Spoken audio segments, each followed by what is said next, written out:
శ్రీశైలం ఘాట్ రోడ్లో రోడ్డు ప్రమాదం జరిగింది. ఆత్మకూరు నూజివీడు డిపోలకు చెందిన ఆర్టీసీ బస్సులు ఎదురెదురుగా ఢీకొన్నాయి. ఈ ఘటనలో గాయపడ్డ ప్రయాణికులతో పాటు డ్రైవర్ను దోర్నాల ప్రభుత్వ ఆసుపత్రికి తరలించారు.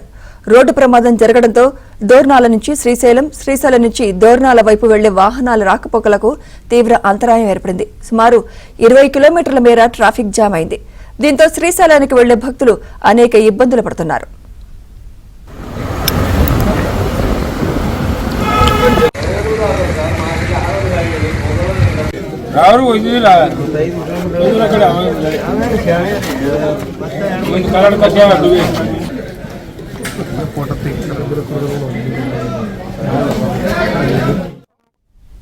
ఢీకొన్నాయి.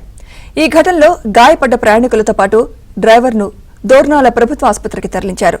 రోడ్డు ప్రమాదం జరగడంతో దోర్నాల నుంచి శ్రీశైలం, శ్రీశైలం నుంచి దోర్నాల వైపు వెళ్లే వాహనాల రాకపోకలకు తీవ్ర అంతరాయం ఏర్పడింది. సుమారు 20 కిలోమీటర్ల మేర ట్రాఫిక్ జామ్ అయింది.